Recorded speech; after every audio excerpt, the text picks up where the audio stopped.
नमस्कार, मैं राजकुमार भाटिया। आप देख रहे हैं हमारा विशेष कार्यक्रम कृषि चर्चा, जिसमें हम चर्चा करते हैं कृषि जगत से जुड़ी तमाम जानकारी। तो आज मौजूद है स्टूडियो में कृषि विशेषज्ञ डॉक्टर महावीर मलिक। डॉक्टर साहब, स्वागत है आपका। धन्यवाद भाटिया साहब, और आप सभी को राम राम। डॉक्टर साहब, कहीं ना कहीं सब्जियों का स्वास्थ्य से एक बड़ा जो है उसका महत्व है जी। क्या संतुलित भोजन में सब्जियों का विशेष महत्व है? हाँ, सब्जियां क्योंकि भोजन में जहाँ कार्बोहाइड्रेट, प्रोटीन, वसा, मिनरल या विटामिन की आवश्यकता होती है, तो सबसे ज़्यादा विटामिन और पोषक तत्व सब्जियों के अंदर ही होते हैं। सब्जी में इसी के साथ साथ जैव विविधता भी होती है और फाइबर भी काफ़ी मात्रा में पोषक होते हैं इससे, जिससे पाचन शक्ति दुरुस्त रहती है, आदमी स्वस्थ रहता है और उसके अंदर रोगों से लड़ने की क्षमता भी बनी रहती है। सब्जियां केवल स्वास्थ्य के लिए लाभकारी नहीं है, बल्कि किसान के लिए भी या उत्पादक के लिए भी लाभकारी है, क्योंकि कम समय में ज़्यादा उत्पादन देने वाली फसलें यदि कोई हैं तो सब्जियां ही हैं। खाद्यान्न फसलों के मुकाबले उत्पादक किसान सब्जियों से कई गुना पैदावार ले सकता है। जी डॉक्टर साहब, हरी सब्जियों में एक नाम हमेशा उभर के आता है पालक का। जी, जिसकी जो है आयरन की कमी भी पूरी करती है। कई तरह के उसमें विटामिन बताए जाते हैं, तो क्या उसका समय है बुआई का उचित समय? हाँ, पालक में आयरन, कैल्शियम और उसी के साथ विटामिन से भरपूर सब्जी है, और क्यारियों को तो महकाती है, साथ साथ हमारी सब्जियों में भी इसकी पोषकता बड़ी मानी जाती है। वैसे तो पालक को वर्ष भर उगाया जा सकता है, लेकिन जो इसका सर्वोत्तम समय बिजाई का है वो अब से लेकर यानी अगस्त से लेकर और दिसंबर तक का समय इसके लिए अच्छा माना जाता है। वैसे क्योंकि 12 महीने अब सब्जियां उगाई जाने लगी हैं, तो पालक को ये ऐसी किस्में हैं जो 12 महीने भी उगाई जा सकती हैं। कौन सी ऐसी किस्में हैं जो उन्नत फसलों में आती हैं, उन्नत बेहतर उसमें? हाँ, इसकी किस्म ऑल ग्रीन के नाम से किस्म है, जिसके पत्ते काफ़ी हरे रसदार होते हैं, और ये लगभग 30 से 35 कुंटल पैदावार एक एकड़ से इसकी मिल जाती है। 5 से 6 कटाई ऐसी मिल जाती है। एक किस्म है जोबनार ग्रीन के नाम से है, ये भी एक अच्छी किस्म है, तो इसकी कटाई भी 6 से 7 कटाई इसकी मिल जाती है। एक किस्म HS 23 के नाम से किस्म है, बहुत ही अच्छी किस्म है। ये जल्दी कटाई के लिए तैयार हो जाती है, लगभग 30 दिन में, और उसके बाद भी 7-8 कटाइयाँ से ली जा सकती हैं। जो 3 किस्में बड़ी अच्छी किस्में हैं जो यहाँ पर किसान भाई बिजाई कर सकते हैं। डॉक्टर साहब, पालक की जो उन्नत किस्म का बारे में आपने बताया, जी, कहीं ना कहीं कभी इसका जो सब्जियों का उत्पादन था केवल सैनी समाज करता था जी, लेकिन आज किसान भाई भी इसका करने लगे। और सभी, क्योंकि सब्जियों की तरफ सभी का रुझान बढ़ा है, और क्योंकि सैनी भी अब दूसरे कार्यों में लग गए हैं, उद्योगों और या दूसरे कार्यों में, तो अब लगभग सभी वर्ग के किसान सब्जियां उगाने लगे। तो डॉक्टर साहब, आप इस पालक पे आते हैं, बीज की मात्रा को लेकर और उर्वरक को लेकर बताएं। हाँ, पालक का लगभग 8 से 10 किलोग्राम बीज एक एकड़ में पर्याप्त होता है जी। और उसी के साथ इसमें खाद की मात्रा 32 किलोग्राम शुद्ध नाइट्रोजन और 16 किलोग्राम फास्फोरस की आवश्यकता होती है। फास्फोरस की पूरी मात्रा यानी ये कह सकते हैं कि लगभग 100 किलोग्राम सिंगल सुपर फास्फेट जी। और बिजाई के समय पर लगभग 20 से 22 किलोग्राम यूरिया डालना चाहिए। गोबर की खाद यदि किसी के पास में है तो केवल गोबर की खाद से जो जैविक उत्पादन करना चाहते हैं पालक, वो गोबर की खाद या केंचुआ खाद से भी इसकी सफलतम खेती कर सकते हैं। और इसी के साथ साथ पालक में जब इसकी कटाई करते हैं तो पहली 2-3 कटाइयों में भी 15 से 20 किलोग्राम यूरिया प्रति एकड़ के हिसाब से डालते हैं, ताकि जल्दी बढ़ाव हो और कटाई ठीक से आ सके। डॉक्टर साहब, बिजाई की कोई विशेष विधि है जिससे उत्पादन बेहतर हो? हाँ, बिजाई के लिए पालक की बिजाई लाइनों में करें तो ज़्यादा अच्छा है, और 20 सेंटीमीटर लाइन से लाइन का फासला, और पौधे से पौधे का यानी बीज जब रखते हैं तो 5 से 6 सेंटीमीटर की दूरी पर रखते हैं। इससे खरपतवार निकालने में मदद मिलती है और पैदावार भी अच्छी आती है। ज़मीन जब भी बिजाई करें तो ज़मीन ठीक प्रकार से जुताई करके तैयार कर लें और बिजाई के समय पर्याप्त नमी होनी चाहिए।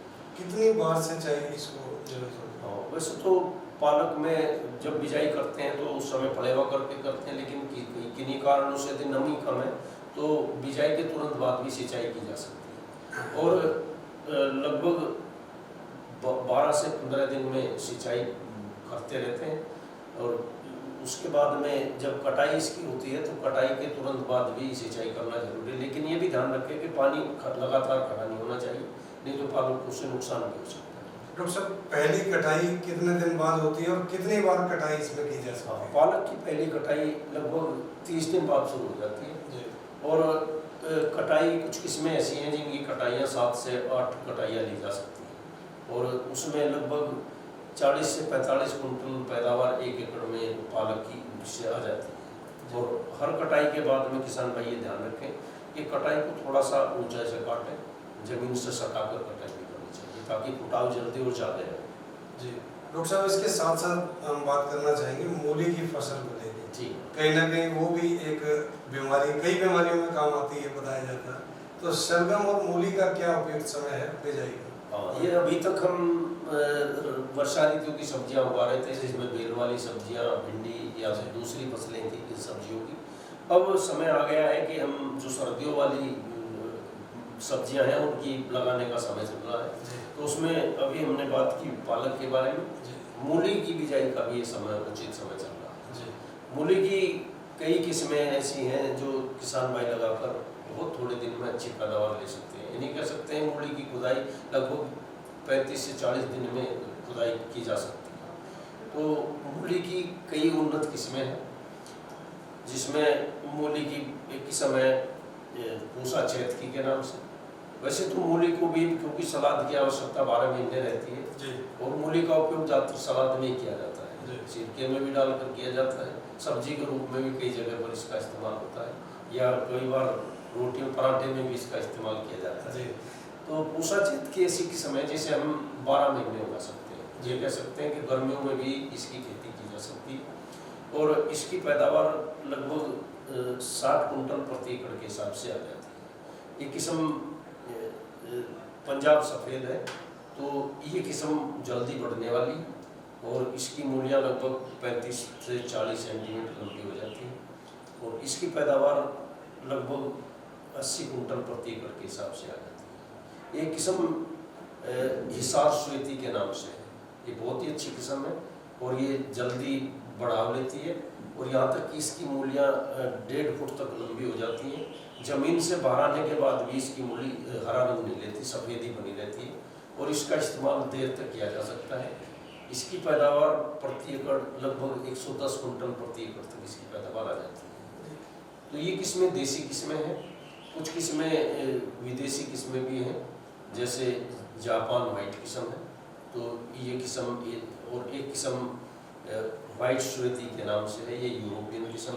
तो जितनी भी देसी किस्में हैं इनकी बिजाई का समय है, यानी 15 अगस्त से लेकर, यानी मध्य अगस्त से लेकर और सितंबर तक इनकी बिजाई करके अच्छी पैदावार ली जा सकती है। और जितनी यूरोपियन किस्में हैं जैसे वाइट आइसिकल किस्म, तो इन किस्मों की बिजाई अक्टूबर से दिसंबर तक की जा सकती है, वो थोड़े समय में अच्छी पैदावार देती है। डॉक्टर साहब, जो किस्मों के आपने नाम बताए हैं जी, उससे एक बात भी ध्यान आ रही है, कुछ मूलियों की जो रंगत है वो मटमैली होती है और कुछ की बिल्कुल उज्ज्वली।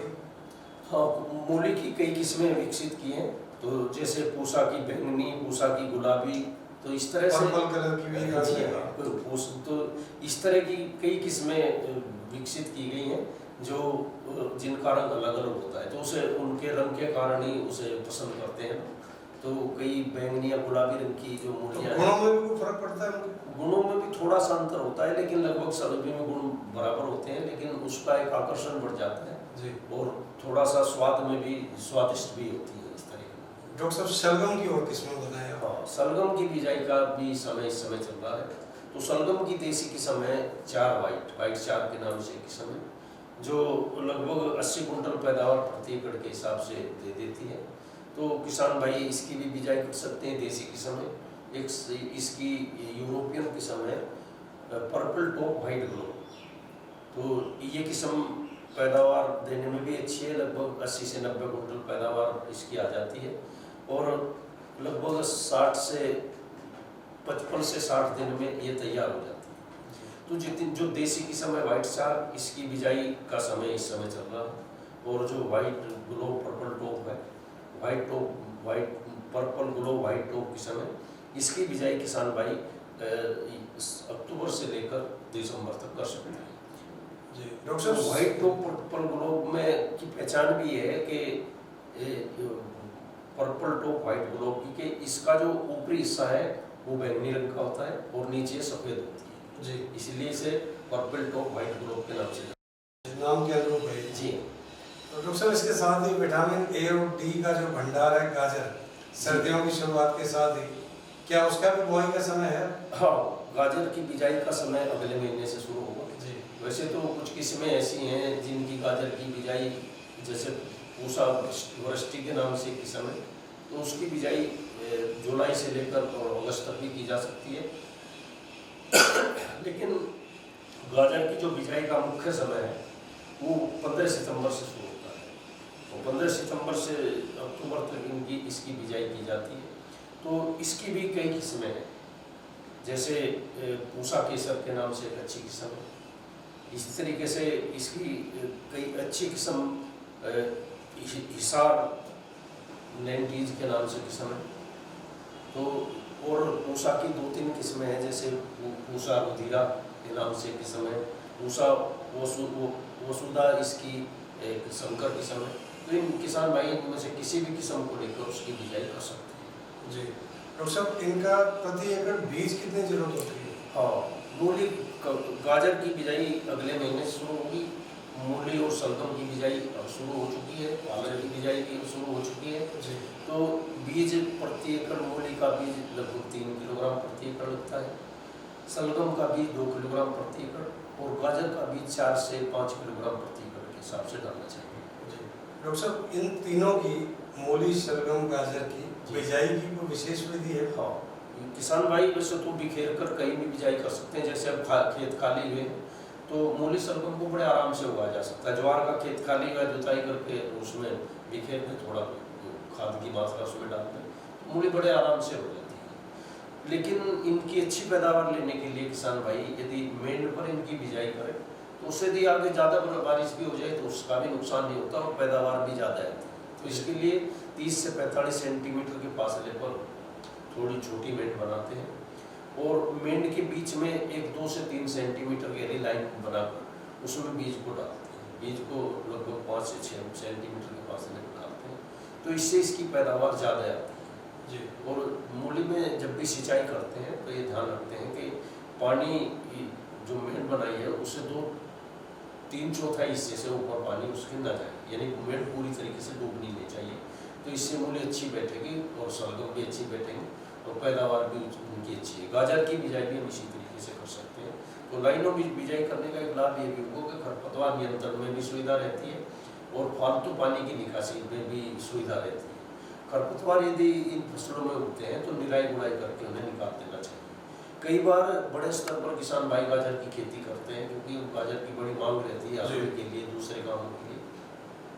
तो उसके लिए खरपतवार ज़्यादा उगते हैं तो किसान भाई बिजाई के तुरंत बाद पेंडीमेथिलीन 800 मिलीलीटर 200 लीटर पानी मिलाकर प्रति एकड़ बिजाई के तुरंत बाद छिड़काव करते जमाव से पहले। तो देखने में आया कि काफ़ी हद तक खरपतवार इसमें नष्ट हो जाते हैं, उगते नहीं।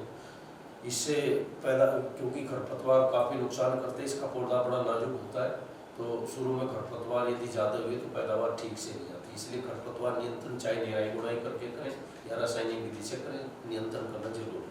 डॉक्टर साहब, सिंचाई कब कब होनी चाहिए? हाँ, सिंचाइयाँ मूली और शलगम में तो लगभग 3 से 4 सिंचाइयों की आवश्यकता होती है और गाजर में 5 से 6 सिंचाइयों की आवश्यकता होती है।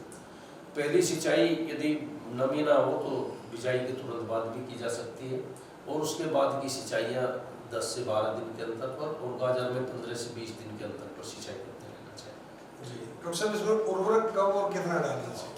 उर्वरक, क्योंकि वैसे तो गाजर और मूली की पैदावार बिना रासायनिक खाद के भी ली जा सकती है। जी, यदि थोड़ी सी गली सड़ी गोबर की खाद या केंचुआ खाद उसमें डाल दी जाए खेती। इन्हें तो डॉक्टर साहब वो बरसम के साथ साथ भी किसान भाई उगा लेते हैं। हाँ, बरसम में कई बार बरसम जब बिजाई करते हैं तो बरसम की मेंढ के ऊपर या बरसम के साथ साथ लाइनों में मूली की और शलगम की बिजाई करते हैं और देखने में आया कि बहुत ही अच्छी, यानी कई महीने तक वहाँ से किसानों को एक बरसिंग हरे चारे के साथ साथ इनकी पैदावार मिल जाती है जी। तो किसान भाई इससे इनकी अच्छी पैदावार इस तरीके से भी ले सकते हैं। उर्वरक में वैसे तो जितनी भी हमारी सब्जियां हैं उन सभी में गोबर की खाद डालने की सिफारिश है, यानी उसमें कार्बनिक खाद डाला जाना जरूरी है जी। फिर भी ज़्यादा पैदावार लेने के लिए रासायनिक खादों का भी इस्तेमाल किया जाता है, तो जिसमें 24 किलोग्राम शुद्ध नाइट्रोजन, 12 किलोग्राम फास्फोरस गाजर और मूली के लिए इतनी मात्रा पर्याप्त होती है। और इसके लिए 75 किलोग्राम सिंगल सुपर शलगम के लिए है जी शलगम और मूली के लिए 75 किलोग्राम सिंगल सुपर फास्फेट और लगभग 50 किलोग्राम यूरिया बिजाई के समय पर ही डाल दिया जाता है, बाद में किसी खाद की डालने की जरूरत नहीं होती। लेकिन गाजर में जब हम बिजाई करते हैं तो उसमें 24 किलोग्राम शुद्ध nitrogen, 12 kilogram phosphorus, 12 kilogram potash गाजर में जरूर डालना चाहिए, तो उससे उसकी गुणवत्ता भी बढ़ती है और पैदावार भी बढ़ती है। गाजर में एक बात का और ध्यान रखना चाहिए कि मूली और शलगम में हम पूरी मात्रा खाद की बिजाई के समय पर डालते हैं जी। जबकि गाजर में फास्फोरस और पोटास वाली खादें बिजाई के समय पर डालते हैं और जो नाइट्रोजन वाली खाद है यूरिया उसकी आधी मात्रा बिजाई पर और आधी मात्रा बिजाई के 1 महीने बाद डालते हैं जी। तो इससे पैदावार अच्छी होती है। डॉक्टर साहब फसल कितने समय में तैयार हो जाती है? हाँ, गाजर की मूली की फसल तो 30-35 दिन से शुरू हो जाती है और 60 दिन तक पैदावार आती है। शलगम की फसल जो आती है वो लगभग 55 से 60 दिन में आती है और 80 दिन तक ये पैदावार इसकी ली जा सकती है। इसी तरह गाजर की पैदावार जो हमारी देसी किस्में हैं उनकी पैदावार, गाजर की पैदावार 100 से 130 दिन में तैयार होती है और जो हमारी यूरोपियन किस्में हैं तो जैसे 90s किस्म है तो हिसार गैरिक है, ये हमारी देसी किस्म है, पूसा केसर ये देसी किस्म है, पूसा रुधिरा देसी किस्म है और 90s किस्म यूरोपियन किस्म है। तो यूरोपियन किस्म 70 से 80 दिन में तैयार हो जाती है, कम समय में तैयार होती है और इन्हें लगाया भी देर से जाता है। इसी तरीके से मूली की किस्म है पूसा हिमानी के नाम से जी। तो उसकी बिजाई दिसंबर से लेकर फरवरी तक भी की जा सकती है, उससे भी अच्छी पैदावार उसको मिल जाती है।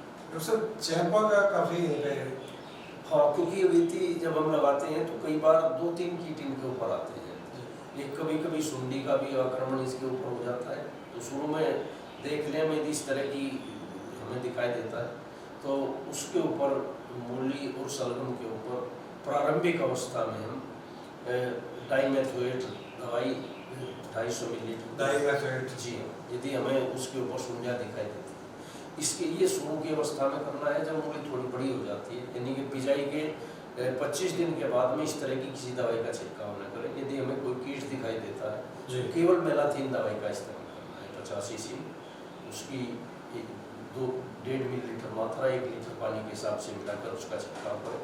और जब भी हम उपयोग कर रहे हैं तो कम से कम उखाड़ने से 10 दिन पहले ही इस तरह का इस्तेमाल कर सकते हैं। कई बार मूली में वैसे तो मूली और शलगम में कोई कीट नहीं आता खास जी। यदि सुंडियाँ भी दिखाई देती हैं तो किसान भाई को की दवाइयों का सब्जियों को इस्तेमाल कम करना चाहिए।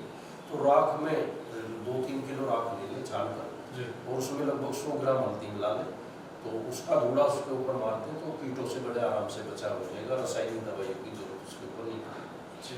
लेकिन कई बार जब हम सेंगरी या मूली से बीज बनाते हैं तो उस समय चेपा लगने की संभावना होती है जी। तो उस समय मेटासिस्टोप दवाई 250 से 300 मिलीलीटर 200 लीटर पानी में मिलाकर उसका छिड़काव कर दें, या सेंगरी के लिए के ऊपर हम छिड़काव करें तो केवल मेलाथीन दवाई का ही छिड़काव करें और छिड़काव से पहले सेंगरी तोड़ लें और उसके भी 5 से 6 दिन के बाद कम से कम तुड़ाई करें जी।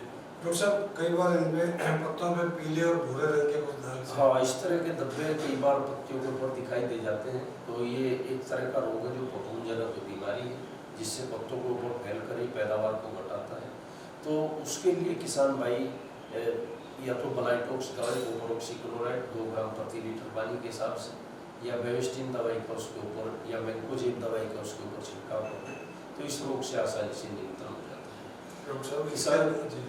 किसान भाइयों से निवेदन है कि समय की सब्जियां सबसे उत्तम मानी जाती है और इस समय की सब्जियों में दवाइयाँ भी कम से कम डाली जाती हैं। तो इस समय किसान भाई या जो भी सब्जी उत्पादक है वो मूली सलगम की बिजाई या पालक की बिजाई इस समय करेंगे तो कम लागत में अच्छी पैदावार है। और कोशिश करें कि सब्जियों के ऊपर रासायनिक दवाइयों का इस्तेमाल न करें। यदि कभी आवश्यकता भी कहीं इस तरह की पड़ती है तो केवल मेलाथीन दवाई का ही स्प्रे किया जा सकता है। लेकिन वो स्प्रे भी जब उसमें फूल या की अवस्था हो या बीज लेना हो उस दशा में ही किया जा सकता है। इसलिए सामान्य दशाओं में कोशिश यही करें कि यदि कोई छुटपुट कीड़ा लगता है तो राख का इस्तेमाल करें। राख और हल्दी का। जी डॉक्टर साहब, इसके अलावा कोई और सलाह किसान भाई? हाँ, किसानों से एक निवेदन ये भी है कि गाजर एक तरह से औद्योगिक फसल बनती जा रही है जी। गाजर से किसान भाई प्रति एकड़ भरपूर पैदावार ले सकते हैं। तो किसान भाई क्योंकि फसल चक्र में बदलाव भी होगा, इस समय जो खाली खेत हैं उनकी अच्छे तरीके से जुताई करके इनमें गोबर की खाद डालकर तैयार कर लें। और 15 सितंबर के आसपास यानी मध्य सितंबर में गाजर की अच्छी किस्मों को लेकर उनकी बिजाई और उनमें संतुलित मात्रा में उर्वरक डालें तो गाजर से भरपूर पैदावार होती है। गाजर में कोई विशेष कीट भी नहीं लगता तो कम लागत में अच्छी पैदावार है। डॉक्टर साहब बहुत बहुत धन्यवाद किसान भाइयों को अच्छी जानकारी देने के लिए। धन्यवाद और आप सबको भी बहुत बहुत